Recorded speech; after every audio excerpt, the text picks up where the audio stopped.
The Zoo at the Edge of the World. Chapter 33. I pressed the Duke and Duchess to move toward the great hall quickly, though they had both been badly shaken. Come on! I scolded them, and for once they did not smirk at my stutter. I had to find my father. The fires were getting worse, and the animals were still in their cages, terrified. There was no choice but to let them all out now, but he had the keys. We reached the great hall and found the enormous double door barricaded but not locked, which gave me a sick feeling. It meant no one inside had a key to the door, so my father was not there. I banged on the door and heard screams from within, but it didn't open. The Duke strode up beside and called, "It is I, Duke of Bradshire, and my family." He gave me a quick look. "And Marlin Rackham," he added. We heard what sounded like the movement of heavy furniture, and the portal opened. The great hall was a mess. Chairs and tables had been turned over and piled by all the doors and windows. A shocked-looking young man greeted us.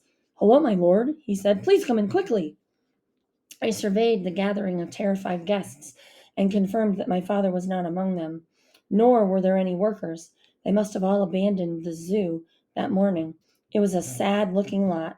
Families were huddled together and fearful. The lady in the red hat was there with her husband. "Close the door!" she demanded. The young man who had opened it for us swung it shut and moved to push a broken table in front of it again.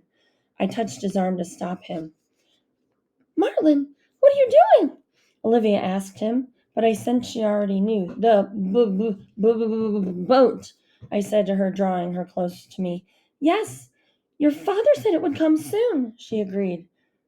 "But you need to wait here with us." I shook my head. "I must find him." "You don't even know where to look. He could be anywhere, just until the boat comes." "Kenji," I called to my little monkey. "Come on." She hopped onto my shoulder. Olivia grabbed my torn shirt sleeve. "Does anyone know where Captain Rackham is?" she called to the group.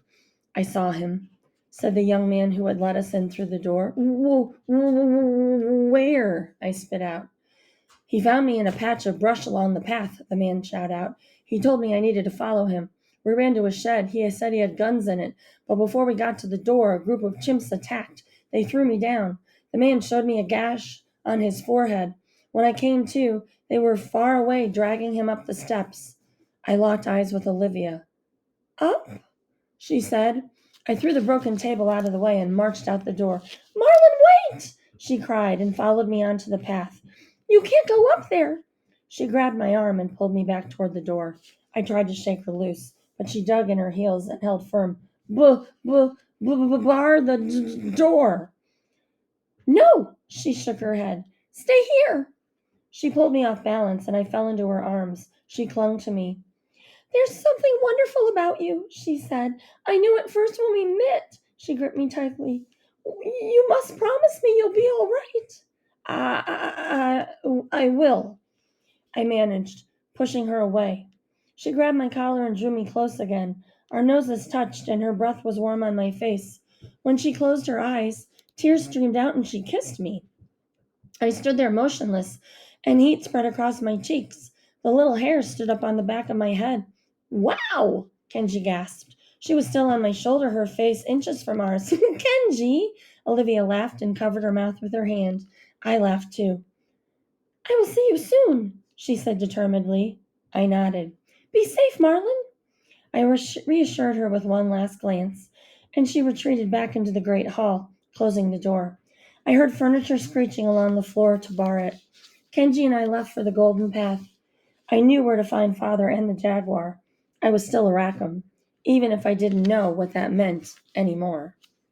Chapter 34. My knees cracked and popped as we climbed the steps of the pyramid up to the sky shrine. My head was light. The smoke from burning trees rose up the pyramid in a fog of ash. My eyes watered and my throat was dry, but I did not feel any pain. Kenji coughed and wheezed. "Kenji can't breathe!" she cried out near the top. I suspected she was overcome half by the smoke and half by the fear of what was waiting. A gunshot rang out over the cackles of apes. "You go back, Kenji." I knelt next to her on the step. "You've helped me enough, I think." Kenji looked down. "Why don't you come back too?" "Because this is my fault." A waft of smoke blew into Kenji's eyes and she winced. She was such a small creature. I'm sorry, friend. I held out my hand. She crept into my arms. I held her there for a moment and closed my eyes. In my mind, I returned to the corner behind my bed where I had whispered to her. We were so far from that place now, but that's where it all had begun, and here was the end of it. I love you, Kenji, I whispered into the fur on the top of her head, and I want you to go back. Okay, Master Marlin, Kenji chirped, and she gave me one last squeeze. She dropped down from my arms to the steps below and hopped down them one by one. The smoke was thickening around the pyramid like a cloud, and after a dozen steps I couldn't see her anymore. She disappeared, and I kept climbing. I couldn't see 2 yards in front of me, but I could tell from the smooth stones beneath my soles that I reached the peak. It had 5 paces to the brick stairs leading down into the bowl of the sky shrine. A few steps down and the air cleared. The smoke, lighter than air, still rose up the walls of the pyramid, but didn't sink into the pit.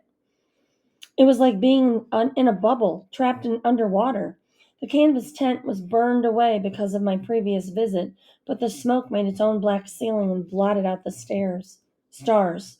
Only a bit of moonlight shone through. I made out the shapes of the chimpanzees roiling in the bleachers. They were hooting at the action down below. I crouched and crept toward the pit. A gunshot popped, and all the chimps went mad laughing. Screecher rose above them all, gripping a rifle. He banged the butt of it on the stone, and it went off. The flash from the muzzle cast lit on the pit, and I saw my father down there with the jaguar. From where I was, they both looked small. The jaguar stalked my father, who retreated. Without thinking, I was at a run, bounding down the steps of the bleachers toward the pit. The ape's fur and filth brushed against me as I ran. I leaped off the edge toward my father and the jaguar. Then I was in the dust in the pit. The jaguar's teeth caught the moonlight. They got bigger as he approached me. Marlin, he purred. To his cat eyes, I was clear as day. I could hear Father's heavy breathing off to my right. A brief opening in the smoke ceiling shed some light, and I saw him collapsed in the center of the pit. He was the ringmaster there 2 days ago. He glanced up in a panic and saw me. The jungle look stretched across his face. He stumbled toward me, tripping over his torn-up boots. Marlin, he gasped, though it was barely a word. Both my father and the jaguar approached, but Father caught me first. His thick, hairy arm scooped me up. I felt both embraced and ensnared. He held me close, pressed against his chest, the jaguar several paces away. We have to stay together, he whispered. I struggled in his grip. My arm was clamped awkwardly against my face, and I could smell his awful breath and feel his ragged heartbeat. Let go! Go! I stammered. This isn't how I wanted things to be. I'd come to save him. The jaguar stopped a few feet in front of us, looking amused. Marlin, Father gasped. We'll get past this. Past him. Make it out the big doors. He stared ahead at the jaguar. Listen! I cried, struggling, but he wouldn't let go. He started to back away toward the doors, dragging me by my feet. He was stronger with me, and he wouldn't stop. No! I reared back my head and knocked him in the nose. I felt it crack against the back of his skull. His grip came apart and he covered his face. I managed to escape him and ran toward the jaguar. Behind me, he tried to choke out a warning, but could only make a gurgling grunt. What are you doing? I accosted the jaguar. My face was flushed from my struggle with Father, and blood rushed through my body. I was shaking. The beast considered me as coolly as ever, but beneath his expression I could sense unease. I'm doing the same as your father has done all these years, the jaguar pronounced. Whatever pleases me. And that means torturing him? I said, stepping up face to face, inches from his snout. You're going to kill him too? You and these mad apes? The chimps, whose night vision was as bad as mine, must have recognized me. I heard them hoot and shout, but I didn't care. They rushed up to the inward edge of the bleachers, enjoying the show, but I stayed focused on the jaguar. I do what I believe to be right, the jaguar said, heat entering his voice. This is punishment. I thought there was no punishment in the jungle, I barked. I thought there was no revenge, no torture. There's no law in the jungle, the jaguar growled, and above all, no creatures lording their laws above others. Then what do you call this? I said. These apes made war on the zoo. They're burning it to the ground. I'm not responsible for what they do. You are. When you let someone out of a cage, you are responsible. Every night he'd lectured me on the ways of the world, and I'd listened to him. But now he was wrong. The jaguar laughed. Is that why you've come here? Among other reasons, why do you have my father? The jaguar didn't answer. He only blinked. To kill him? I said I won't let you.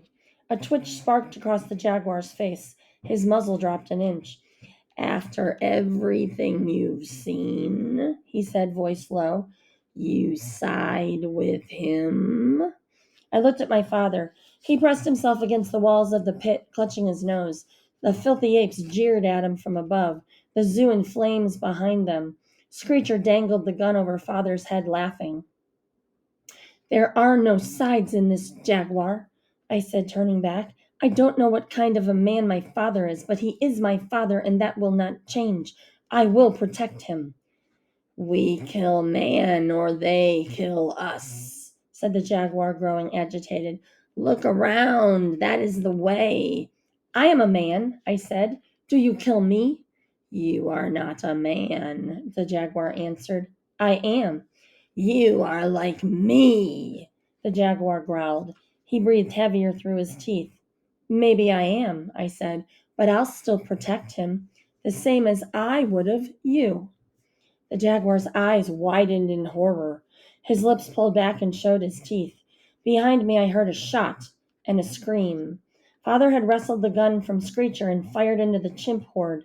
They scattered up the benches of the sky shrine in all directions. Move, boy! Father shouted. The barrel of the gun pointed toward the jaguar beside me. No! I screamed. But the jaguar tossed me aside with his powerful head, and I fell on my back in the dust. With every desire, I willed myself to leap up, but my body would not respond. I heaved helplessly for breath. The jaguar crouched down in anticipation and quaked suddenly. I didn't hear the gunshot. I only saw the jaguar's forelegs tense together and his haunches shift uselessly. A great exhalation of pressure issued from his snout, and the jaguar slumped to the ground. Then I heard it. My eyes were torn away from my friend as I hauled up onto father's shoulder. I cried incoherently, kicking and writhing, but he gripped me tight. Be still, he commanded, brandishing the gun in one hand. There are no more bullets. We have to go. I grabbed his hair and pulled with all my strength. I kicked at his stomach and his arm holding the gun and bashed my palm into his broken nose. He gasped and dropped me to the ground. Marlin! He commanded, but I scrambled away from him. The apes had regained their courage and were dropping down the walls into the pit. Trebone led their charge to the center. He has killed the jaguar! He shouted. I ran to meet the apes as they circled his body. The jaguar lay there in the dust, struggling to breathe. Marlin! Father called to me. Come, now! I turned to him and saw that he didn't dare come any nearer to the angry horde of chimps that surrounded me. I won't leave without you. I turned back to the jaguar. He's dying, Trebone said to no one in particular. The dark circles of apes were transfixed by his heavy breathing, but they gave him space. I stepped forward and knelt. Oh, jaguar, I said, laying my hand on his head. His neck was an open wound, and his black hair was slick with blood. Jaguar, I said, putting my face to his. My nose was tickled by the soft hairs of his ears. There was a gurgle in his throat. The apes around me leaned in closer. The jaguar's eyes were narrow as slits and stared ahead of him, unfocused. Marlin, he managed in a soft, wet voice. My friend, I said, stroking his head. Tears streamed down in my dirty face. I tasted bitter dust in my mouth. The slit of his eyes grew narrower, but I saw the pupils swing around to me. When he saw I was there, he exhaled. With great labor, he drew another breath. I felt the tremor in his chest as he tried desperately to take in air. Use your gift, he said, his face relaxed. Clear fluid drained from his mouth and formed a small lake across the dirt of the pit. Jaguar! I moaned, collapsing over him. My tears mingled with his blood, and my face was wet. It had been for nothing. Great waves of pain whipped up through my chest and threw wails from my mouth. My eyes and my face squeezed a torrent through their tiny spaces. I lay over him. How could I use my gift now? It had caused all this. The zoo was destroyed, the animals endangered, the jaguar killed. My father would snatch me up again and take me back to the world where I couldn't speak, where I had no friends. And the jaguar was dead. The pain was unbearable. It pressed through my every pore. My right palm seared and throbbed. I cried out and cradled it to my chest. The new fresh skin writhed and shuddered and crimped. It was horrific to see. The skin bounced and pulled away from my skeleton like it wanted to escape. Use your gift, the jaguar had said. He had given me the gift of animal speech, but that first night when I cut my hand, wasn't there another? The apes were creeping closer now, crowding over the jaguar's body, and I rose up and shoved them back. Marlin! Trebone called as I pushed him away. Back! I screamed, raising my right hand in the air. I pressed my palm to the jaguar's neck. It came down on the wound with a wet smack, and I felt the skin tear away from me. My blood changed currents within my body, draining away from my legs and my head, all rushing toward the palm of my hand. I felt myself falling. My vision went blurry, and then all was black. Chapter 35. The first thing I felt was human hands gently caressing my face. Then sounds. A low voice moaned, My boy, my boy, my boy, my boy, oh my boy. Then I saw chapped lips coming down over my eyes. Mustache hair tickled me as I was kissed again and again on the head. And then the pain. I coughed up the thick black tar. My veins felt like they'd caved in. Every breath sent spikes through my body. I tried to keep them short, but I was desperate for air and so thirsty. My boy, my boy, my boy, Father droned on above me. I managed to raise my head and look around. Behind Father, I could see that we were surrounded by apes. Trebone stood chief among them, looking at me in awe. All the apes did.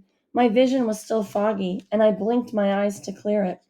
The jaguar was there, standing next to Trebone. Blood rushed back into my body, and I tried to sit up. My father was on top of me, weighing me down. Leave me, I said. I won't leave you, my boy. I promise, Father answered, mistaking my meaning. I summoned what strength I had and pushed him away from me. I saw the palm of my right hand. It was burned black like it had been in a fire, and a horrible scar crossed where I'd cut myself that first night. Father sat back into the dirt, and I leaped up, racing toward the jaguar. Marlin! He purred happily and raised up his head. I knelt before him. You're alive! The wound had disappeared from his neck. In its place was hairless, smooth skin. He laughed heartily and licked my face. What do we do with him? Asked Trebone uncertainly. The circle of apes had closed in on my father, waiting for orders. I spun to them. You are not to hurt that man, I said, feeling power in my lungs. Trebone looked to the jaguar, who made no objection. He is my father, I said, and if you hurt him, men from the city will follow us into the jungle. They will try to kill us in revenge. The jaguar turned to me quizzically. I smiled at him and considered the circle of animals surrounding us. I'll be coming with you. The jaguar purred and showed his teeth. Are you our protector now? He asked, half joking. At my feet, Father was breathing heavily. The jungle look was in his eyes. I lowered myself to help him sit up. He glanced nervously behind me at the jaguar. Marlin? He asked, shaking. What are you? I put my hand on his wrinkled cheek and wiped mud from his lips with my thumb. On my front pocket, I took a shriveled paw that I'd once prized so much. Looking at it now, I saw it was only the hand of a creature he'd killed. I pressed it into my palm and closed I pressed it into his palm and closed his fingers round it. I'm more than I knew, I stammered. More than I ever imagined. Chapter 36. The fire was smoldering down in the trees, and the jaguar and I led a party of animals away from the peak of the pyramid. A foghorn sounded, and through the clearing smoke I could see the saint of animals entering port. The jaguar had told me to grab hold of his fur, and he leaped from stone to stone with me on his back. We descended the steps of the golden path at breakneck speed. The apes were opening all the cages, and the animals of the zoo stampeded behind us. We found Kenji up in a tree, and the jaguar scaled the trunk as if it were nothing. I picked her off a branch, and the three of us went crashing to the ground. What's happening? She shouted. We're going home, Kenji, I assured her. Animals from all over the zoo were with us. We even took care to crack open the snake house door for Deadeyes. We led them through the grand gate in waves while the guests watched from the safety of the great hall. Past the clearing and the stupefied sailors docking the saint of the animals, we ushered them all into the forest and watched as they disappeared by the dozen. Elephants, tapirs, snakes, lizards, apes, sloths, armadillos, dogs, boars, all absorbed into the shaking trees. When there were none left but Kenji and the jaguar, I pointed across the clearing to the yellow wall of the resort and asked if we could scale it. Hold tight, the jaguar said. I clung to his back, and Kenji clung to mine. He bounded forward and leaped onto the wall, digging his claws into the cracks between the bricks. I hung precariously from his hair. Kenji screamed, but I just laughed. Once we reached the top of the wall, we watched. The zoo at the edge of the world was no longer there. The dying embers in the trees illuminated the pathways and half-burned buildings, but there were no animals in the cages along the path, no workers making their rounds. It was no longer a resort. Everything had burned away. The ancient temple still stood, littered with a few modern buildings that would soon be claimed by the jungle. The guests had left the great hall and were bravely making their way through the grand gate toward the saint of the animals. They took nothing with them. I peered toward the crowd and spotted Olivia with her parents. She was far away and looked as small as a cricket. Still, I watched her stop and look in my direction. Did she see me? I couldn't tell. She didn't wave or even stop for long. It made me feel that I hadn't fulfilled my promise. I told her she'd see me again. My heart pulled me toward her for a moment, but I ignored her. She boarded the boat, and I wondered if we'd ever again be close enough to touch. Then father came into the view. He limped his way to the dock, refusing the aid of a sailor. Everyone gave him wide berth. Ronan Rackham came to the jungle when he was 14 and built himself an empire. Now, 46 years later, he was leaving again, keeping only what he'd brought with him. Nothing. What would become of this place without him? Georgetown grew every day, and men like the Duke had eyes for jungle riches. Father had never thought he was doing anything wrong. He'd desecrated a temple to make use of it. He'd captured animals to care for them. He ordered Natham killed to keep what he had. Father did love the jungle, and he wanted to be its protector. I couldn't fault him for that, but I'd learned something he never knew. You cannot be a conqueror and a protector. You cannot preserve the jungle from men like the Duke while being a man like him. Father trudged up the gangplank and into the ship without glancing over his shoulder. His life's work lay behind him in ruins, and he never looked back. Was that the Rackham way? I decided to try it myself. I gave Jaguar a pat and smiled at Kenji. Heaving myself onto his back, I gripped the jaguar's fur as he gracefully descended the wall stone by stone. Kenji bounced happily on my shoulder, and when we touched down on the clearing outside the wall, she pointed and cried, The jungle master, Marlin! The jungle! The line of trees was in front of us. The sounds of birds and monkeys formed a symphony. Behind me, the jaguar purred, and I squeezed him with my legs. Then, as quickly as Ronan Rackham had walked out of the jungle, perhaps never to return, His son Marlin, along with a tamarin monkey named Kenji and a strange old black jaguar called just that, walked happily into it. The end.